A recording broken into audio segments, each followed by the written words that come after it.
This is Permissionless Liberty.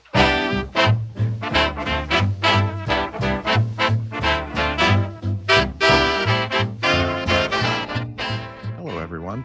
My name is Adam Knott, and I'm joined by Daniel Sanchez. And today we're going to discuss government intervention, more specifically, the idea of government intervention in international affairs, and even more specifically, the idea of nation building, or interfering, one nation interfering with the affairs of another, with the stated goal of rearranging the other nation, ostensibly to improve it. Um, Dan has written an article in 2016 called "The Pretense of Nation Building." And the way I read it, the pretense of nation building is building on Hayek's idea, the pretense of knowledge. In other words, the idea that we pretend that we have the knowledge, that we can embark on these things and be successful. And history oftentimes proves us wrong. So with that, I'll turn it over to Dan, and he'll describe what he has written, and then we'll have a nice discussion from a libertarian perspective. Thank you, Adam. So what prompted me wanting to talk about this old article of mine is recent events. So as people, I'm sure, who are interested in politics and libertarianism are aware that the U.S. has kidnapped or captured Nicolas Maduro, the president of Venezuela. And President Trump announced that the U.S. was going to run Venezuela and especially run its oil supplies. And so, that's to the extent to which that's actually going to happen is debatable, because even though it is a regime change in the sense that the top guy was taken out of power, the party of that top guy is still in power. Like the Socialist Party in Venezuela is still in power. And the vice president under Maduro was named the provisional president. And the military has, the Venezuelan military has not been crippled. It's still loyal to the Socialist Party. So, and Trump has threatened the vice president that she will suffer a fate even worse than Maduro's if she doesn't do what America wants, especially with regard to the oil. And so, they're trying to throw their weight around, and they're trying to assert control over the country, but to the extent to which that will actually happen is still to be seen. But it's still worthwhile to think about just that notion of we're going to run this foreign country, because I do think it's pretentious, and I think that the speech that Friedrich Hayek, the great economist, gave when he accepted his Nobel Prize in economics, called where he talked about the pretense of knowledge, is very applicable to this kind of pretense. Now, usually the pretense of knowledge is applied to the economy and applied to the pretenses of economic central planners when they try to centrally plan an entire economy. But one thing that Hayek wrote, he said that the problem which we meet here is by no means peculiar to economics, but arises in connection with nearly all truly social phenomena.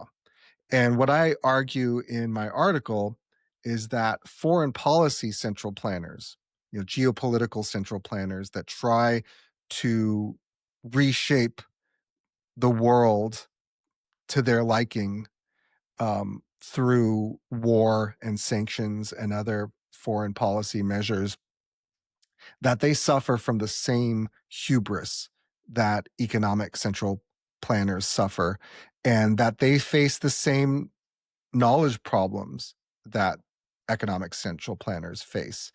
And, that's been borne out by history. And I suspect it's going to be borne out in Venezuela to the extent that the US tries to, quote unquote, run it. Hmm. Yeah, I, I I understand Hayek's point. Hayek was involved. The way he thought of things is, you may know, Dan, he had a concept which was called spontaneous order. I think that what that referred to is the idea that societies um, are all of society, or different parts of it, are often structured without the actual intention of the participants. So, for example, I mean, if we talk about the free market, um, no person said one day, 800 years ago, wow, it'd be neat to invent something called the free market, where people exchange it. It's something that developed naturally or spontaneously. And so uh, I think the point that Hayek's making is that um, if somebody claims to be wanting to achieve um, the goal of society through intentionally controlling things, that's counterproductive. Um, so does that sound, am I hitting the mark? Exactly. Yeah. And this spontaneous order in the market, it's also been called the invisible hand Hmm. by Adam Smith. And Leonard Reed explained it with the example of a pencil in his classic essay, I Pencil. And in I Pencil, it shows how vastly complex the production of a pencil is, and how no single person, no single central planner can know how to make one, and how um, it is a spontaneous or an emergent order that results in the creation of a pencil. Like someone who is, chopping down a tree doesn't have the pencil in mind necessarily. He's just chopping down a tree for lumber, and there are various uses for lumber, and he just wants to sell his lumber. He's just as Adam Smith said, that he's just seeking his own self-interest.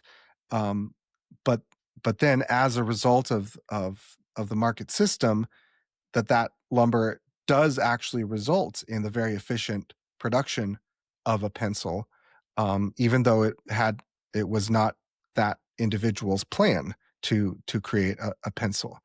And the same, it can be true of the production of security and of peace, that those things are goods too, and we assume that only monopoly governments can produce security and Hmm. peace, and that's an assumption that I think is unwarranted. But it's even less warranted to think that the production of security and peace is better done by foreigners for any given country.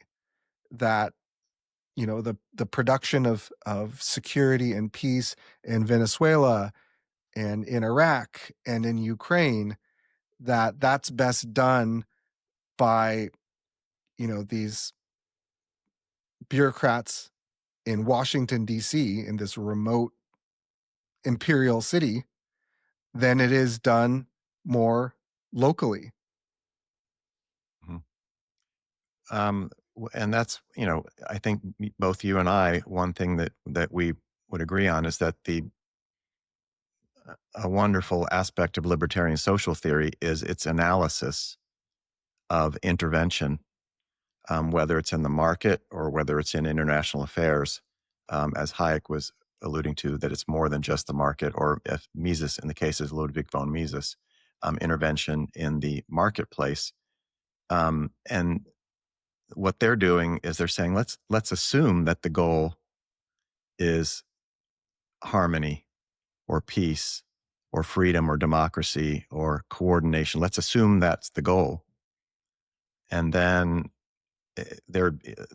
let's assume we have two different ways to approach it, through intervention or through decentralization and allowing the market to function through the price mechanism.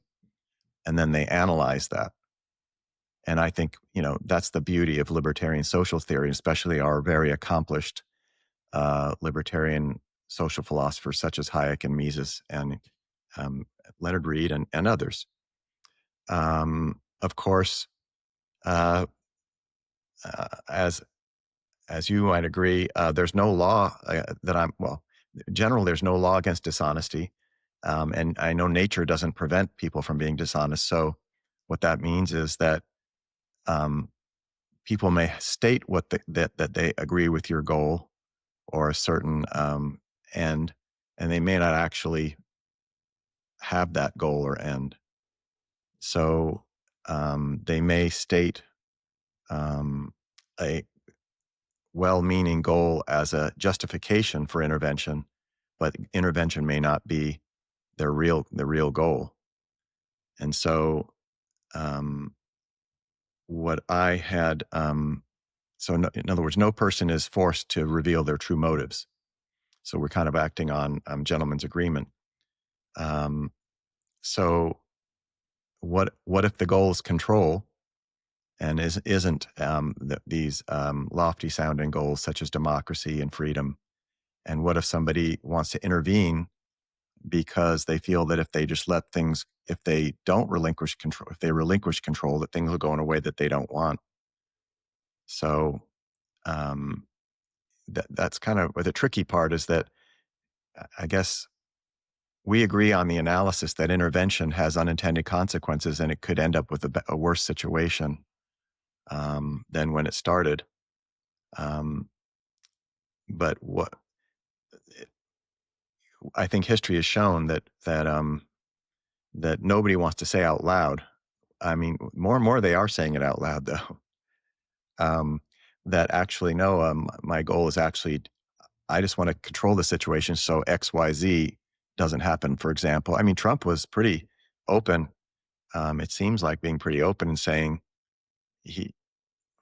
but they still, they still have to say, well, we want the Venezuelans to be more happy or more. They still have to justify it by means to some generally agreed goal, even if their ulterior motive might be different than that. Yeah, it's an interesting contrast with George W. Bush's foreign policy, because it was sold as bringing not only security to America, but freedom and democracy to the countries that we invaded, and that we regime changed. And the criticism, especially from libertarians and from the left, has been that these are just wars for oil, and so then they would always deny that. But it's actually kind of refreshing that Trump is just so upfront about that. Yeah, it's for the oil. It's about the oil, and he says that.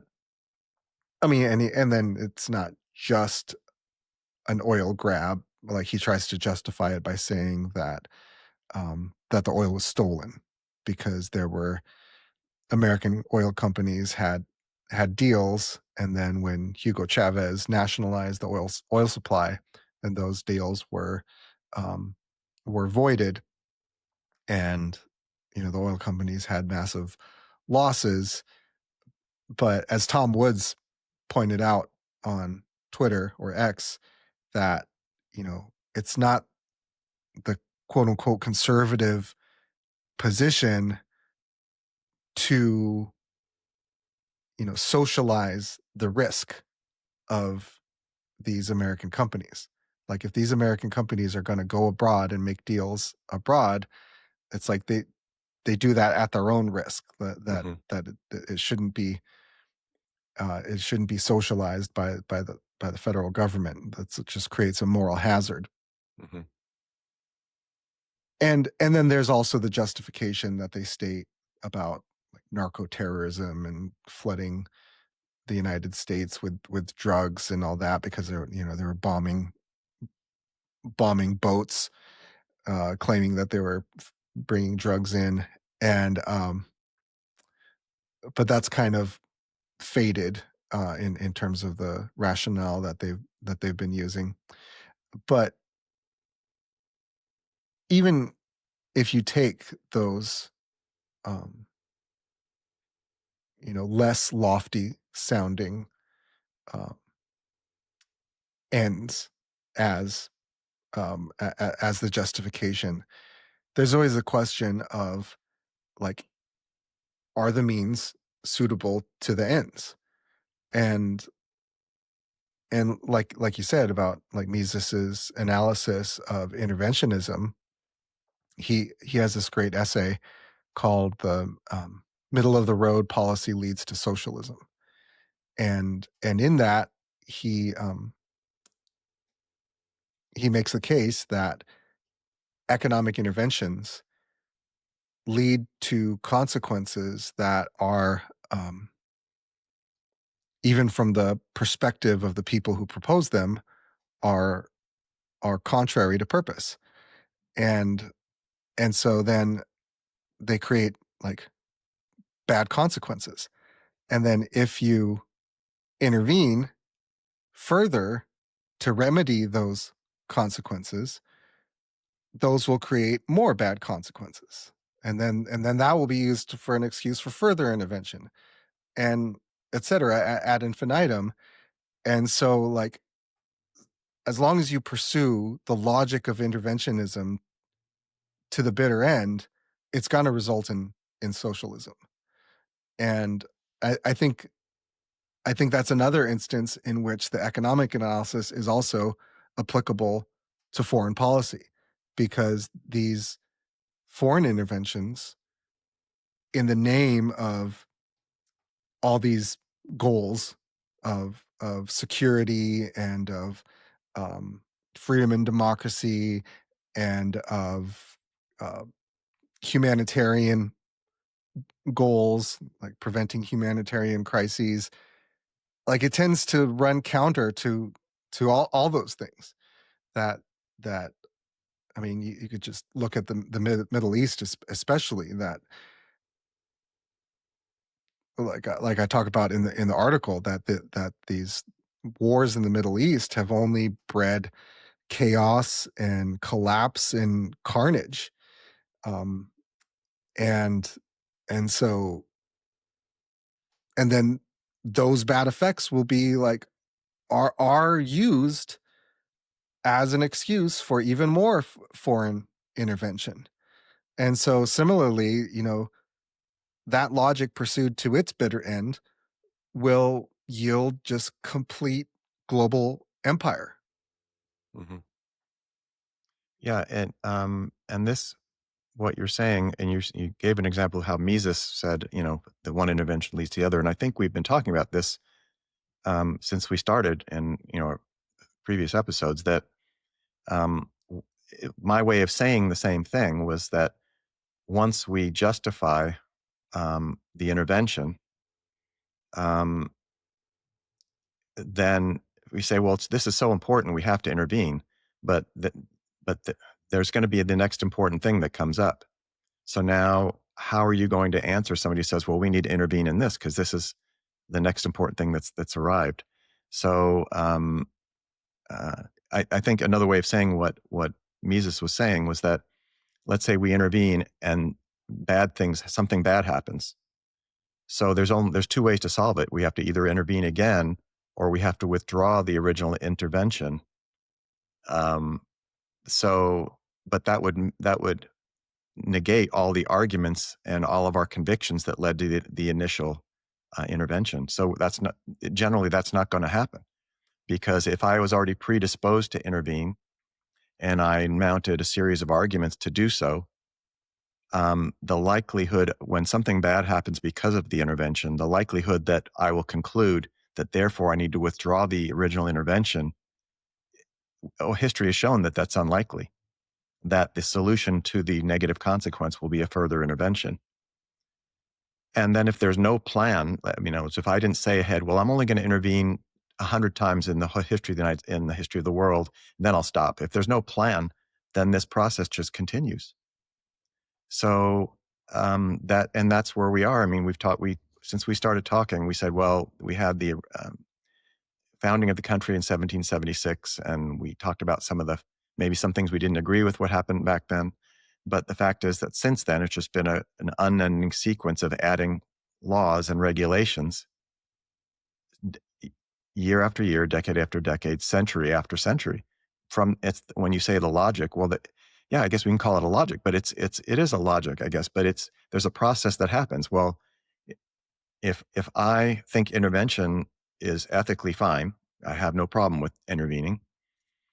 There's nothing in my moral ethical code that says I shouldn't. So I have no aversion to it. And if I mount a whole bunch of arguments why intervention is good, then I'd be naive to think that there's only one important thing in life that will come up that will require that. As we've talked about, so it's going to be, well, what about public education? Well, what about our roads? Well, what about the military? What about a court system and the police system? What about clean water? Well, what about healthcare? Well, what about relations between disadvantaged groups and the haves and the have-nots? Well, then what about global warming and the environment? But you'd be naive to think, well, those are the only ones. I mean, if there's always going to be something.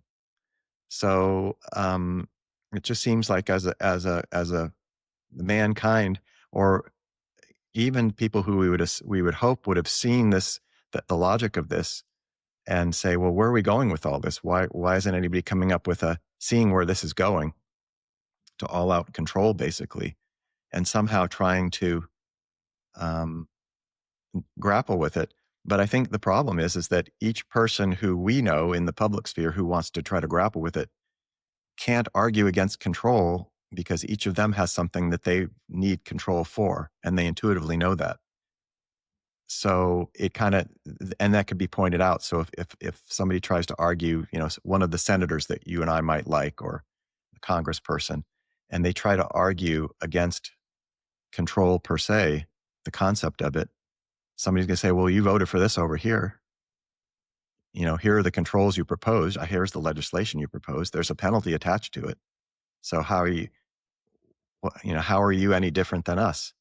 And I think it's a conundrum that hopefully we're trying to kind of address. Maybe at least we have the advantage as libertarians, is that we can at least address it, because since we don't have power, the pronouncements that we make aren't binding on other people, and therefore maybe less threatening. Because I don't know if you've ever had this, but when you talk to, I have leftist friends and rightist friends, but I'm not threatening, because there's anything I say, they know that I'm a person who represents concepts without political power.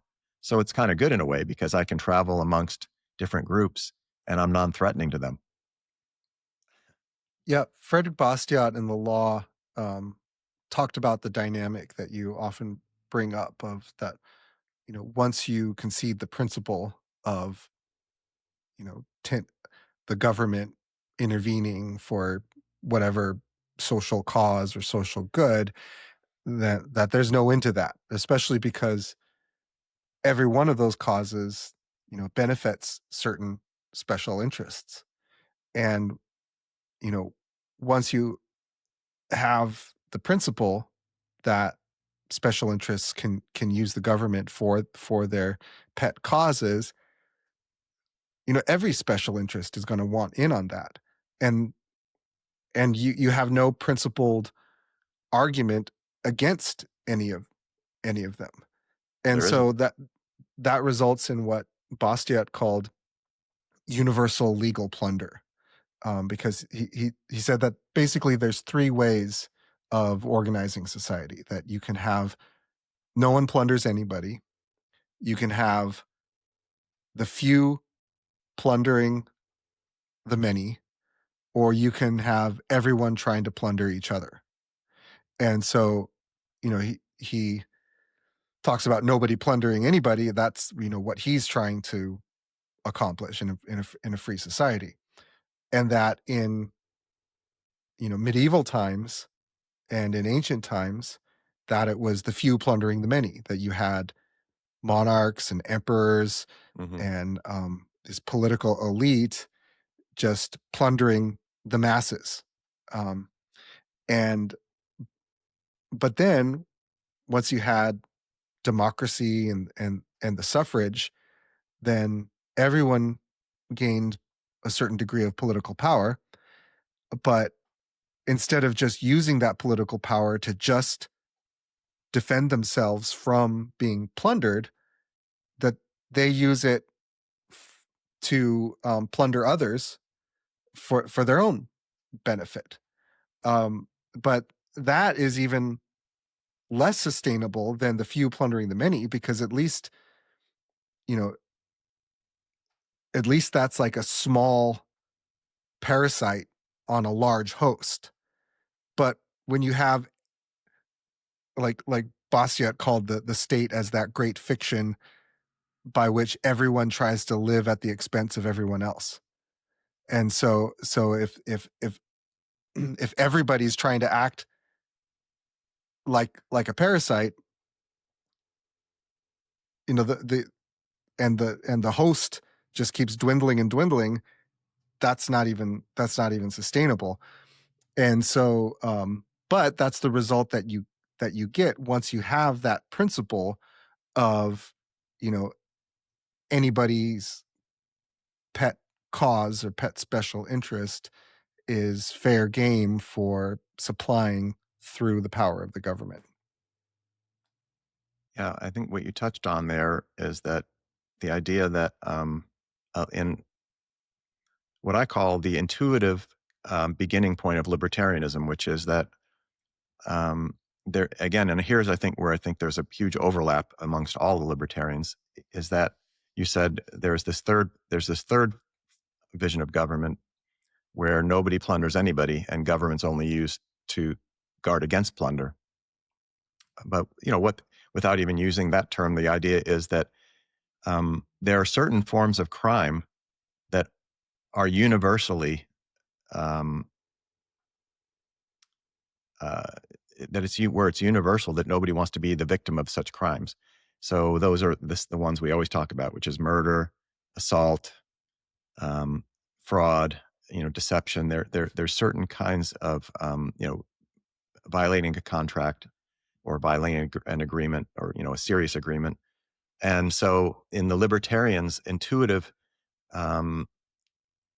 sense of government, the government only is limited by only protecting against universal, quote unquote, universal crime. But then what happens is, once we agreed that we could use collective coercion to guard against collective crime, then the process that I've mentioned a few times comes up, where they say, well, then the society says, well, wait, we have this beautiful thing here. We have collective coercion, and we have these social needs of everybody in society, like food, shelter, healthcare, etc. It'd be a shame to let this amazing instrument go to waste and to not use it for these other things. And then libertarians intuitively say, no, those aren't crimes. In other words, if I don't participate in a collective project like building a bridge, that's not a universal crime. That's a add-on. That's not a must-have. That's a want-to-have. I don't want to fund want-to-haves. I only want to fund the must-haves, which is security in my home and my person. And so the Libertarian project is trying to grapple with this idea that not all libertarians, but I think the large majority of, let's say, American libertarians, that we're okay with some form of government. It's not that we're okay with protecting some sort of government. Of course, that could be controversial, but we're okay with the idea that there's a collective of people who protects us from others, but we didn't want that to be used against us. And so each libertarian person and each libertarian group then tries to figure out, well, has their version of how that works, because that's obviously not what's happened. So tying it back to what we're talking about today, interventionism, the libertarian would typically say, well, no, I didn't want the government to be used for that. I didn't want it to be used for intervening in another country's um, affairs. And so the libertarian gut reaction is to oppose the government being used for more than self-defense of the individual, and to some extent also as an extension of that, the country as a collective of individuals. Now, somebody could point out all the contradictions in that from different points of view, which is fair.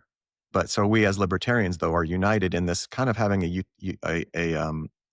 intuitive, moral, or ethical sense that there was a justified use of government power and there's an unjustified use of government power. And then, as you know, Dan, let's say whether you're a Rothbardian or a Hoppian or a musician or a minarchist or what all the terms are that we have, anarcho-capitalist. There's all these different kind of ways of grappling with, well, how does government remain limited, or how could we try to achieve the limited government? And it's really, to our dismay, that we haven't discovered how to limit it yet. We have ideas on it, but in the practical reality is that government continues to grow. And then one of the offshoots of that is now the government does things not only in domestically that we think are beyond what it should, but and also internationally, which is what we're talking about today. Yeah. And it's in the international sphere where they especially run into problems. And so I also wrote in the article um, that the kinds of local, what Hayek called local knowledge, or the knowledge of circumstances of time and place, um, that you know foreign powers have very little local knowledge. Like the closer you get to the locality, the more that people have knowledge about that locality. So I wrote, as the kinds of questions that providers of peace and security need to think about are, for example, what are the tribal dynamics of this province? What are the sectarian dynamics of that town? Who are the pillars of this neighborhood community? What are the security needs of that family business? Local knowledge like this is crucial to navigate the multitude of adjustments and compromises necessary for avoiding civil strife. The military intelligence officer likes to fancy himself a quick study when it comes to these affairs, but his stunning rate of failure not only belies not only his incompetence and his perverse incentives, but the overwhelming nature of the challenge for any outsider. And then I talk about examples of this in the Middle East, like after Saddam Hussein was overthrown, the policy of de-Baathification, because the Hussein's Ba'ath Party, um, you know, that was a, um, that was a certain structure of relations and authority, and so for the United States to not only just decapitate the regime by taking out Saddam Hussein, but to purge every single Ba'ath Party member, um, it it just created so much chaos, um, and and it led to the because a lot of the Ba'ath Party, there were Sunnis. It led to a lot of the Shia just dominating, and and then there was this leader Muqtada al-Sadr who had certain credibility and authority, and he was marginalized, and that created all sorts of chaos, and they like drone bombed like tribal leaders, and not only in Iraq but in places like Pakistan and Somalia. And so and these are kind of like what I called unforced errors, where they were just dumb on the face of it, where like you can have a hard time thinking what were they thinking. But then even if you don't make those kinds of unforced errors, like the problems of those dynamics are so subtle that, again, these central planners in either in Washington or at best in like green zones in like a garrison on site, like no matter how much they fancy themselves as these geniuses who can learn local dynamics of these foreign cultures, um, that it's all hubris. It's delusions of epistemic grandeur to think that you can know those dynamics better than people who speak the language, who live there their entire lives, who have been embedded in the communities of those places. So yeah, so even if you assume that government needs to produce justice and security, that the closer the more you devolve government to the closest level to what's being governed as possible, then the more local knowledge that government will have to deal with that. And so that is a big part of the fatal conceit of empire, is to think that you can do a better job ruling far-flung peoples um, all over the world better than they can rule themselves, basically. Mm-hmm. Well, yeah, I think when what you're describing and kind of what your article describes, it has an implicit goal. And I think the implicit goal of what you're describing is, if assuming that you're going to intervene in another country, some people would have the implicit goal of making the people in that country happier. In other words, maybe that's an oxymoron or a contradiction in terms, but I mean, it's definitely possible to intervene in another country with that goal, even if that is unlikely to occur. But I think where we run, why everything seems so messed up is that I think there's the implicit goal that we're hoping that we want it to be guiding the intervention, and there's the actual unstated goals. And because I guess as you're speaking, what I was thinking this is that if we had a highly developed free society, let's say libertarianism had been influential, and we are now a society that was, instead of being 75% government controlled, only 25%, let's say some kind of a thought experiment, that you potentially could advise other countries who were having conflicts on how to solve them, because we would maybe have worked through some of those things. So when an American showed up overseas, from the point of view of a highly developed free society, might have something to offer, having a great 200-year history of developing the concept of freedom.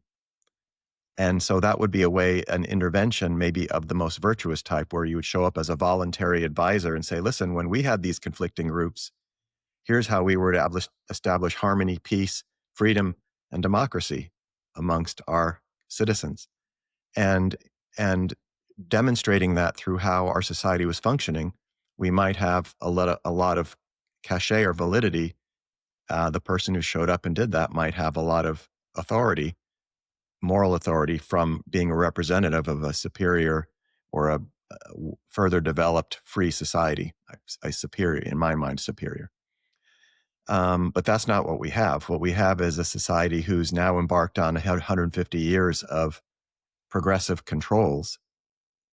And now when we go abroad, we have control to offer. What we have is threats and control. So that's not, we don't show up with the goal of harmony and peace within a given society that a libertarian foreign policy would be aiming for. Yeah, I mean, it's like what I said in my Meddlers Run Amok article that we talked about in a previous episode, that true leadership is modeling, not meddling. And so, if we want to actually help other countries become more free, then we should focus on our own freedom so that we can be a city on the hill that they aspire to. But quite contrary to that, we end up being an imperial boogeyman and a scapegoat, because what people don't realize is that a lot of these tyrants that they want the United States to overthrow for the sake of the freedom of the people that they're oppressing are largely in power because of US opposition to them, because of war, of Cold War measures like sanctions and threats that and sometimes from other more surreptitious means, like Saddam Hussein. The United States actually supported Saddam Hussein, but also what happens with regimes like the Kims in North Korea, and the Castros in Cuba, and the Chavistas in Venezuela, is that the United States, by various like covert operations and various measures and crippling sanctions, that it creates a rally around the flag effect, because tyrants are able to use this foreign devil, this foreign boogeyman, as a scapegoat, and saying like, oh, we are under siege, and so you need to rally around and support the government, because this foreign government is starving you and wants to take control. And so that's why you see the phenomenon of regimes like the Chavistas and the Kims and the Castros just persisting, like generation after generation, as the Cold War, the U.S. Cold War against them persists. And then you look, and when you have détente or thawing of relations that's when countries tend to liberalize. So like when Nixon went to China and normalized relations with China, that's where you started getting market reforms. When Nixon ended the war in Vietnam, like Vietnam then liberalized, and now it's just like a normal country. It's not like this rabid communist country anymore. And and so yeah, I mean, we just really need to move away from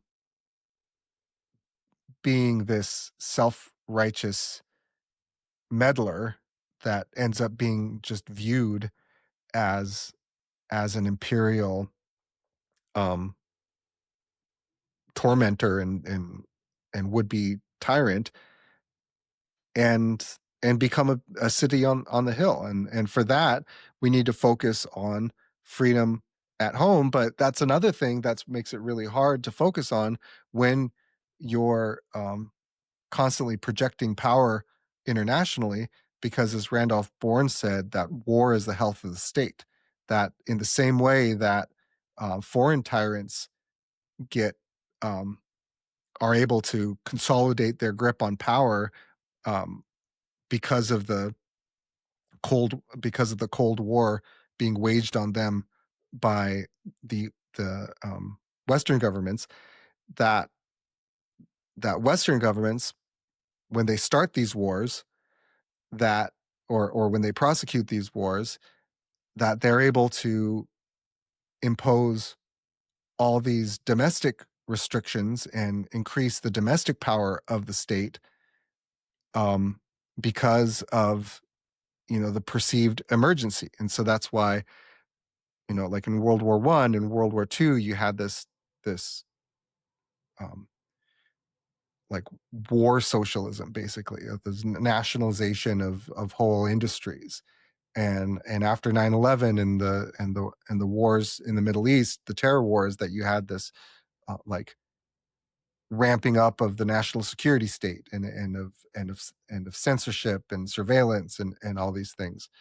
Um, so yeah, so if you care about, and it's frustrating and disappointing, because a lot of libertarians are actually really hawkish. Like a lot of libertarians are like really celebrating um, this um, this action against the Venezuelan government, Mhm. because to them, especially people who are from these foreign countries, that is, especially when they're exiles, or when they're expatriates, and they're part of, and so they want freedom for their people, and so they think that the U.S. empire is the way to get that freedom. And so to them, and to a lot of other hawks, it like the pro liberty thing to do is to just overthrow tyrants. And but they don't see, for one, how much the United States government is responsible for propping up those tyrants, and for two, of like, okay, well then what next? Like, it's true that Saddam Hussein was a bad guy, but after he was overthrown, what came afterwards was clearly worse. Like, yeah, a dictator is bad, complete civil war in a failed state is worse. And so, you have to worry about that with Venezuela, even more so because it's on our hemisphere. It's in our back door. So it's like, it's one thing to go around and, create chaos on the other hemisphere. And then, that led to like this massive influx of refugees from the greater Middle East, flooding into Europe, and all the like problems that they're having there as a result. It's like, do we really want to do that here in our hemisphere, to destabilize a whole country, or like even a whole region, and then all the waves of migration that would cause as a result. It's just really short-sighted. I think they're trapped. They and the world is trapped in the conundrum that I have written about, which is, um, if I feel controlled by someone or by a political circumstance, my first impulse is to try to control the controller as a means to stop control, without realizing that if I control the controller, I am, through my actions, showing that person and everybody else who is observing that I too agree with the principle of control, except I will say, well, I have a better justification than that person. But what remains, the unintended consequences aren't 100% understood. They're not totally understood, which is that if if every social problem um, I solve by trying to exert control, I validate control as my preferred method of social um, relationships. And then I thereby enhance or encourage everybody else to do the same. And so if I if I look at other countries, and I'm a libertarian, and I look at other countries, and I think, wow, I'd like to intervene, because not because anybody over there is bad, but I just don't like that they're becoming collectivism. It's becoming a socialist country, and I want to intervene on the side of freedom. I don't think anybody sees the contradiction in that I would have to use means of control. And if I think collectivism is control, then that just strengthens the convictions of those who already believe control is desirable. So I think we as a nation have lost faith that freedom is an alternative to control. I don't think anybody believes that anymore. Or, very few people believe it. They think that a realist view. They think that they're being realists in recognizing that it's either control or be controlled. And that's where we are in our internal politics and in our foreign politics. And I think what Trump's did recently was just show that, yes, we're more powerful than you, and you have to do what we say. Um, and there's a logic to that, but it's frightening to me, because I know that if my domestic government becomes more and more explicitly comfortable with exerting control, that that's going to eventually be turned on me. So I'm not, Yeah, live by the sword, die by the sword. yeah, I can't cheer on the increase in government control, even if it's used against people who I think are bad, or even against political orientations that I think are bad, because the reason I think another political orientation is bad, because it seeks to control me. So if a government who says, well, I'm going to help you, Adam, because I'm going to control them, then we're back to what we had talked about before, is you have one side that's fully involved, fully committed to control, and then our ostensible freedom side is half committed to control. That equates to a world of control, because that equation means the world is going to be a world of control. So Yeah, especially if there's a controller who is capable of controlling your controller, then that's usually like the bigger power. And that's usually like the remote power. So that principle leads to political centralization, like extreme political centralization. Because if like the answer to any petty despot is for that to be overthrown by a grander despot, then, you know, that logic only terminates in, again, a global empire. And you know, ultimately, like, that's not good for freedom. That's ultimately is not good for freedom, because, you know, at least when you have political decentralization, that you have what's called jurisdictional competition, where people are able to vote with their feet. And but if it's all one big one world government, there's no escape, and there's no reason for the central government to be any less predatory.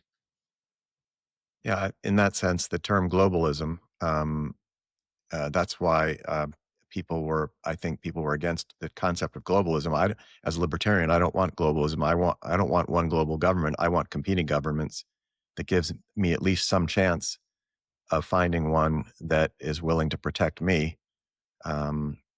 In a one world government, I feel that I'd have less of a chance of having that. So I don't want one government. I want competing governments. So I was in agreement that wasn't a fan of globalism, but globalism maybe wasn't the best word for it, because if somebody said, well, we're going to have globalism where every individual is free, are you for that, Adam? And I'd say, oh yeah, I'm for globalism now. But it's not what they meant. Globalism meant a global government which would command the resources, the pooled resources of every individual, and the individual would be involuntarily separated from their assets, and they'd be pooled in a one government, and the government would decide the distribution of the assets. That's what globalism meant. That's where they were headed. And that's why libertarian-minded people who value independence were against globalism as it was conceived. I really liked in your essay, Dan, the fourth page had some what I consider to be gems.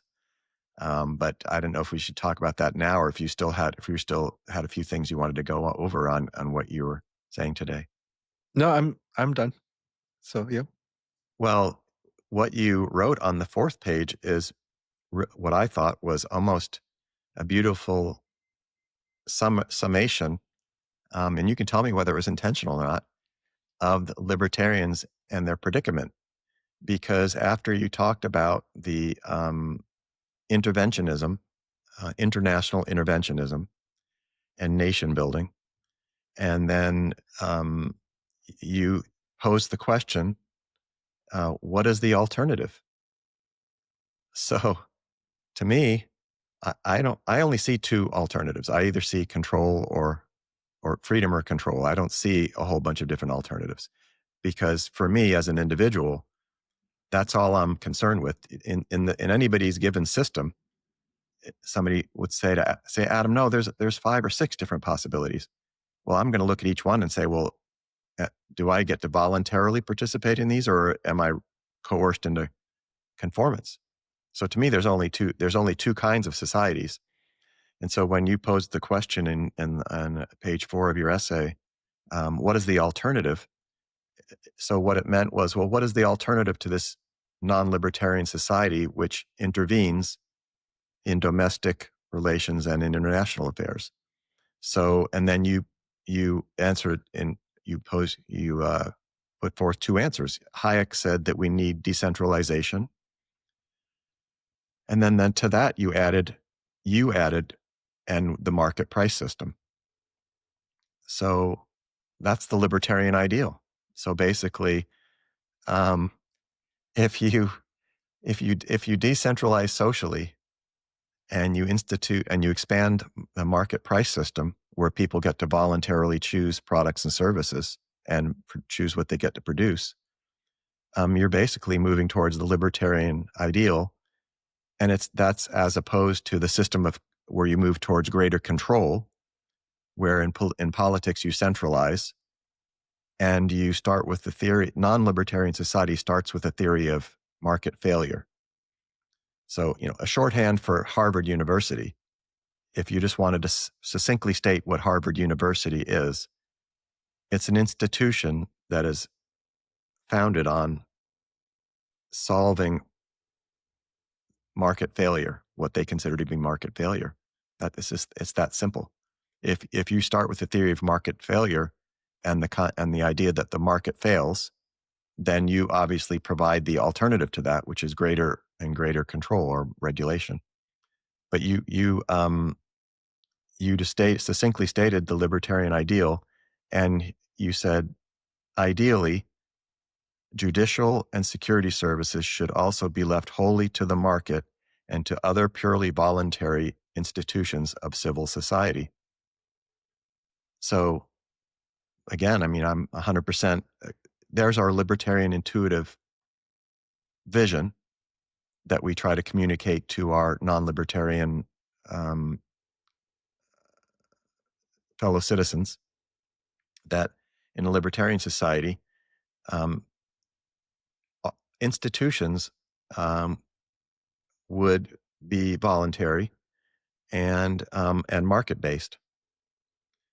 So, you said, well, what's the alternative? Well, it's this libertarian voluntary. What's the alternative to the problems that are going on in interventionism?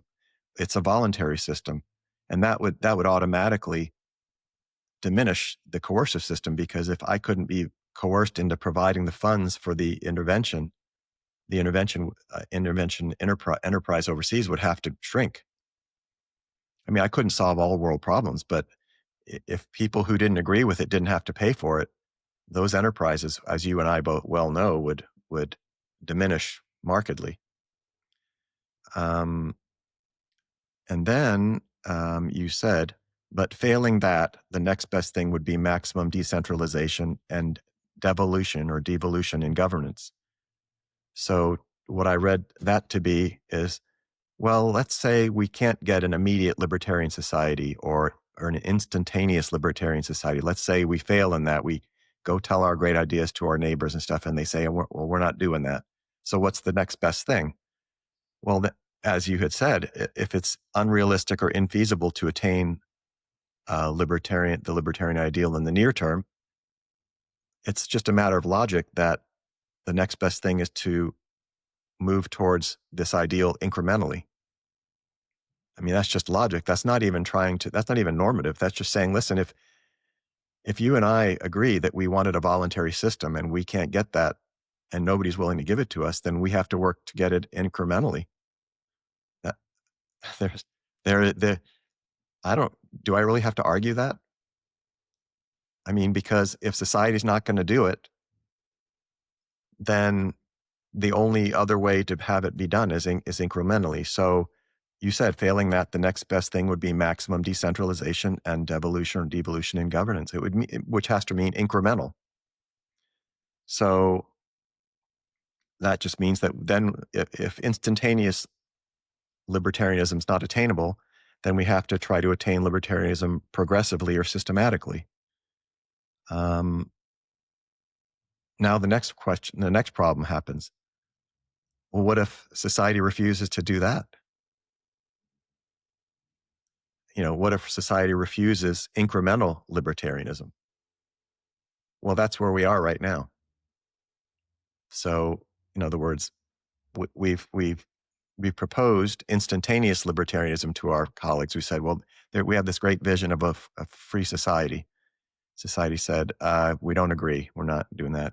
Well, okay. Well, then what if we just start to liberalize or decentralize or make more things voluntary? What is that, a fair compromise? And if I'm not mistaken or reading my fellow citizens correctly, they said, no, we're not doing that.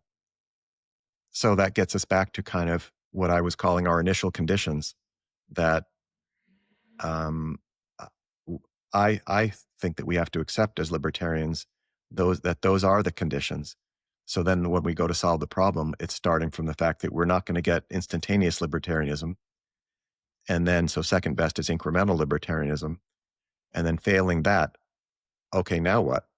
And then, so it's just a way of saying, okay, here's where we are. And using the topic of today about the interventionism, and that's been going on for decades, as we know. I mean, even way back in the colonial times, I guess there were still. And Dan, this is interesting. Tell me if you agree with this. I was reading stories about George Washington when he was coming over. Wasn't there a period where he was being sent over? Was he born in England? Do you know? I don't think so. I think he was born Okay. in America. Yeah. So when he was being sent on different military ventures, and he was confronting the French, I believe it was, and having skirmishes with them, and he survived some of those. He either got caught and was released, or I think maybe am I misstating? I think he did fight in the French Indian Wars, but I don't know detail beyond that. Oh, okay. So, but what I'm trying to say is that even going back to our early history, there was still the nation states were sending various military individuals and groups to control the course of history. They were saying, hey, we're not going to let you occupy this place, because if you occupy this place, then that means XYZ will happen. So we're going to send an expedition over there and expel you basically from that area. So, I mean, now that we're doing it in a more congested world, and maybe in a world that believes in freedom less than they did 200 years ago, but it's kind of a repetition of the same pattern of interventionism. So what we're grappling with today is kind of an age-old problem of basically the concept of intervention using coercive means. And, we as libertarians are averse to that. Yeah, and I think it's worth noting that that there's different kinds of incrementalism, because there's the incrementalism of, for any given government, trying to make it as less controlling as possible. But then there's the incrementalism of devolving government to as low of a level as possible, in the hopes that smaller scope government will also be less controlling. So basically, like, self-determination. So, like, for example, in United States, states' rights, um, and the principle of allowing secession, and the principle of not having an empire. So the principle of leaving Venezuela to the Venezuelans, and and and the notion that the smaller the political units that we have, that the more decentralization that we'll have, and the more competition among political units there will be, and so the more incentive to liberalize. And we've seen that through history, that, like, even before liberalism emerged as a philosophy, like through John Locke, and with, even before him, with predecessors like Hugo Grotius and Pufendorf, that that liberty was happening just as a fact, without a theory, largely because of political decentralization, because in the High Middle Ages, Europe was very politically decentralized, and as a result, um, there was relatively more freedom and more prosperity and more than under like Eastern despotisms, for example, which were very imperial and centralized. And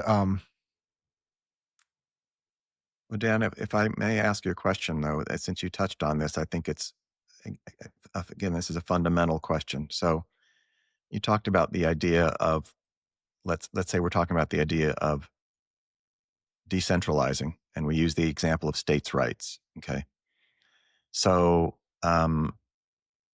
here's how I see it: that we have a political party that would like to kind of eliminate the states' rights because they intuitively know that means one state can be quote unquote autonomous.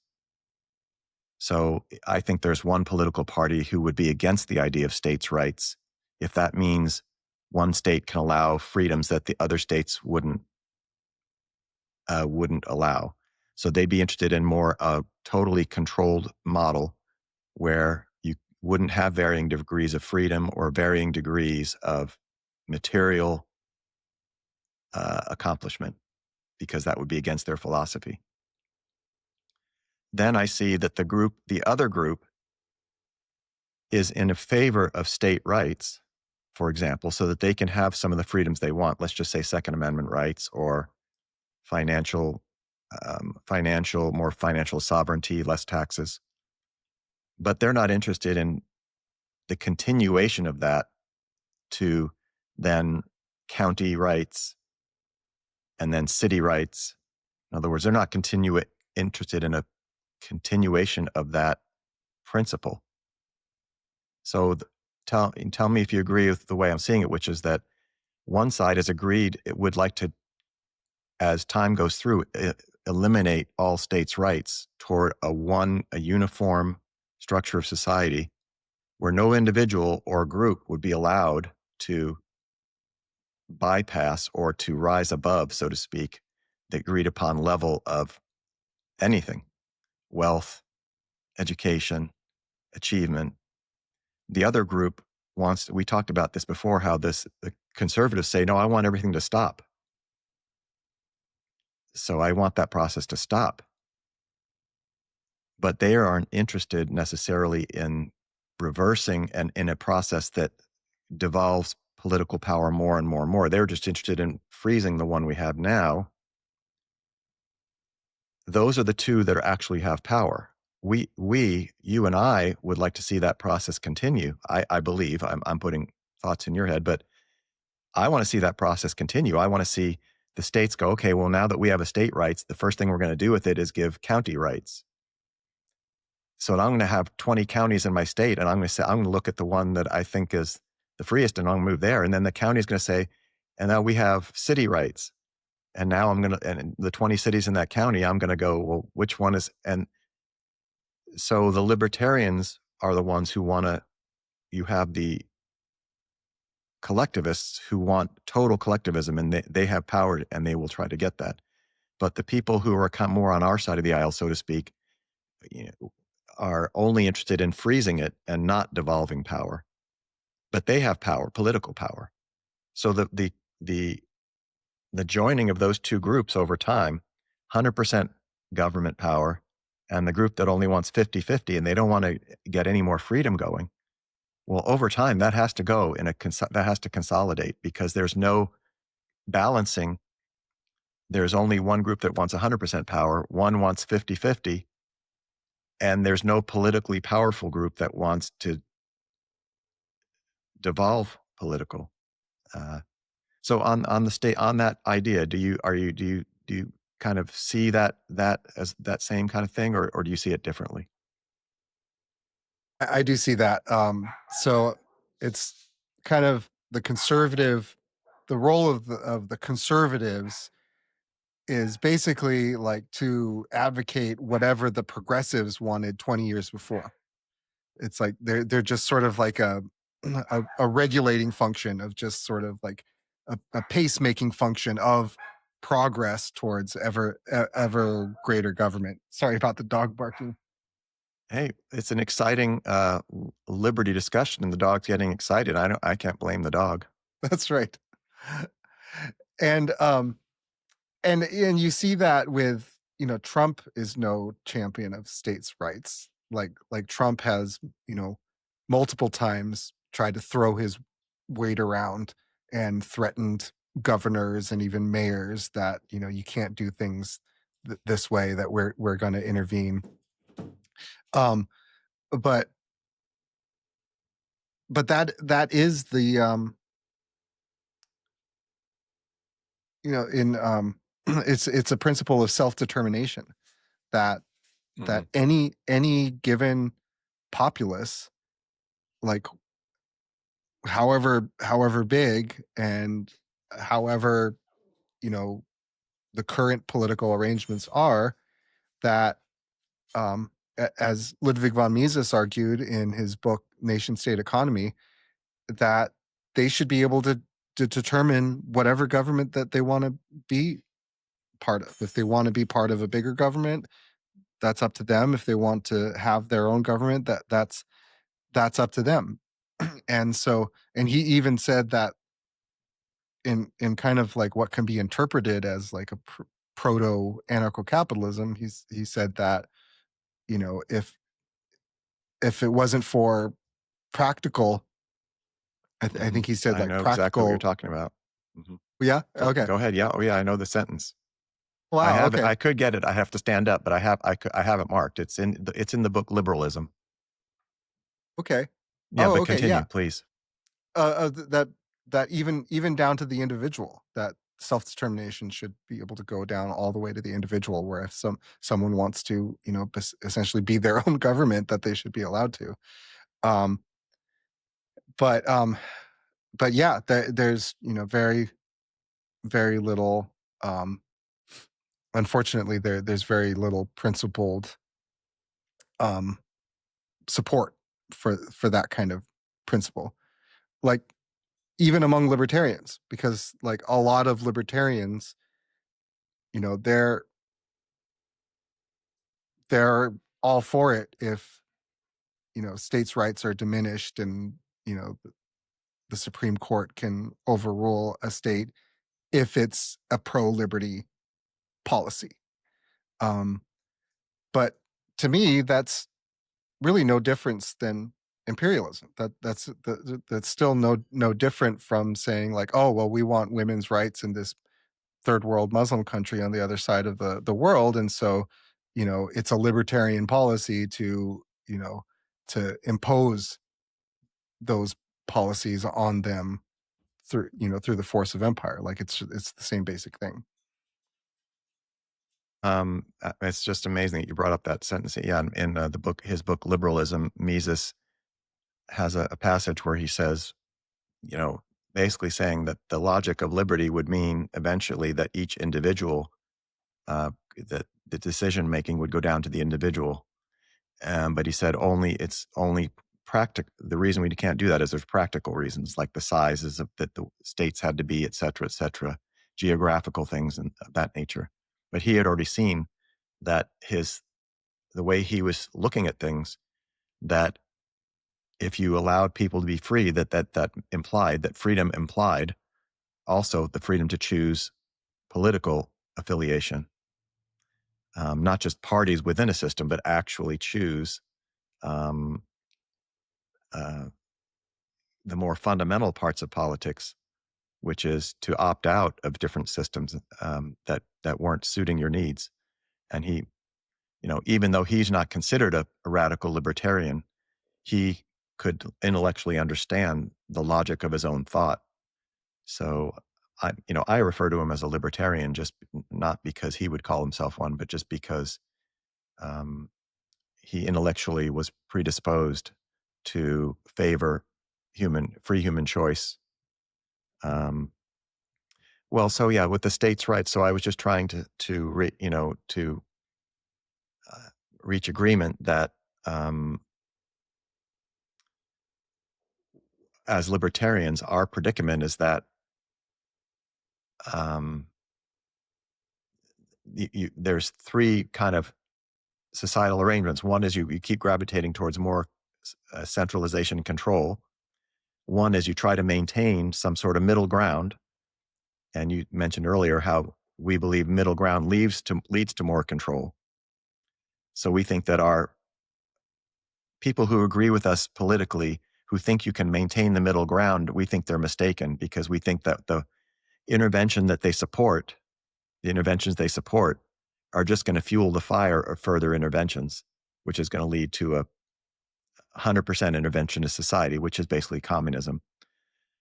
So, but the fact is that there are people in the middle like that, and they have political power. They vote for political parties, and they're members of political parties. Meanwhile, we as libertarians have a freedom philosophy that would counterbalance the full government control philosophy, but we don't have political power. And maybe there's a good reason for that. Maybe that our ideology prevents us from having political power because we are unwilling to do the things to get that, because that would be against our ethics. I think that is our predicament. So then the challenge is, how could we start or attain a libertarian political reality, given our ethics constrain us? Yeah, that sounds like a great topic for a future episode. That's something worthy of a libertarian, and I'm not trying to plug something. I'm just saying, just trying to get agreement on that's where we are. I'm not getting ahead of myself here. I'm not trying to go on to another topic, but I'm just saying that, we say that the alternative to the pretense of nation building is decentralization and the market price system. We're all in agreement. The family of libertarians are in agreement that some sort of decentralization and market-based system, which is basically, though, if you think about it, if we were to have those things, what we're asking our fellow citizens to do is relinquish control. So if we want to flip that, it shows you why libertarians don't have power, because if we're asking our fellow citizens to relinquish control so that we can have decentralization and a market-based system, that shows us that it shows a mirror to us that our own political efforts have to be a relinquishment of control, or a relinquishment of the attempt to control. And I think that's true. I think that we can't solve the problems that we're observing through an artful attempt to do the same thing that we're observing. I don't think that just won't work. Yep, that does sound like a paradox. Yeah. So that it's in a sense, it's a beautiful thing, because if we can eliminate from the start things that are off limits, then we can look and see what the remaining options are that don't include those things. So it's very liberating, actually.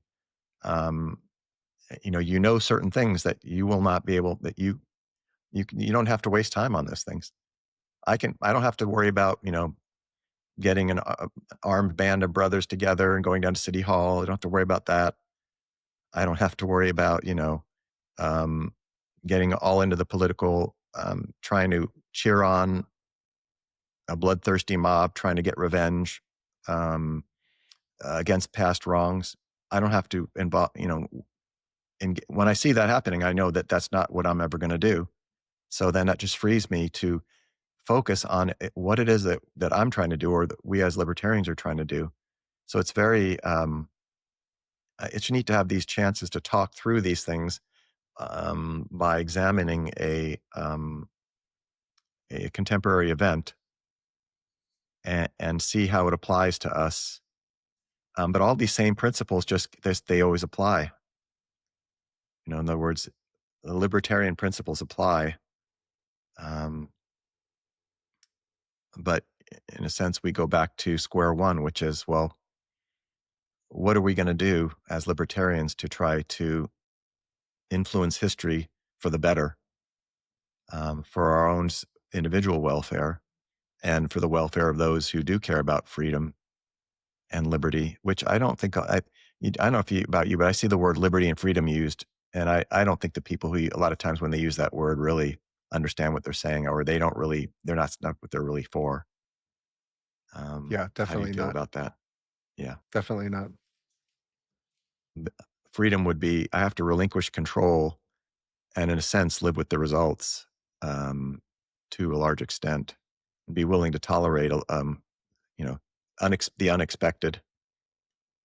Um, Not, of course, I'm never going to relinquish self-defense and my desire to extricate myself from unfavorable circumstances. Um, but relinquishing control, the idea that you could gain what you want by relinquishing control is not in favor, to say the least.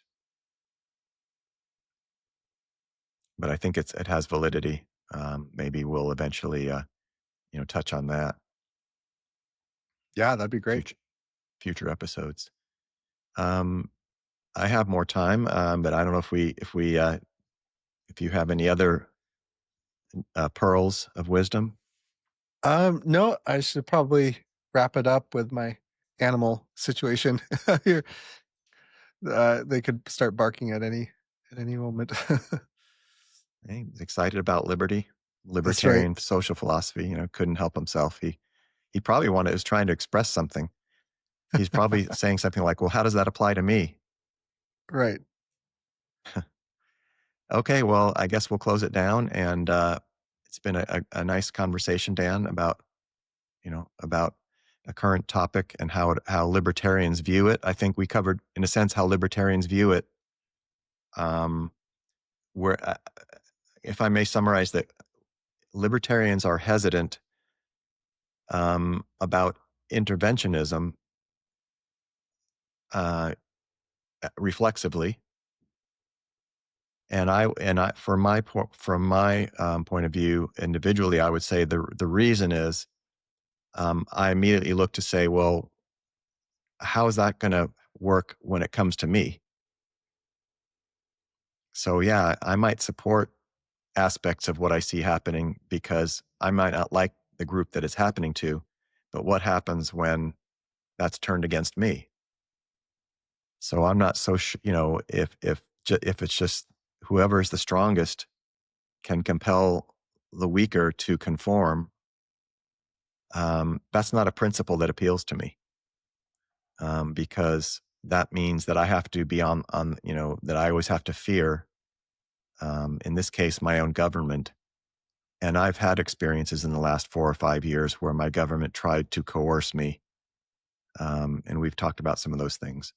And so I can't get enthusiastic as a libertarian. I can't get enthusiastic about the exercise of government power, um, even though it could be justified from certain points of view. There's always an argument on both sides.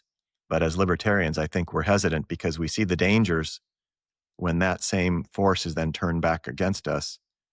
As we know, as Republicans should know, Trump may not always be in office, and somebody else may take that power that's been built up and turn it back against us.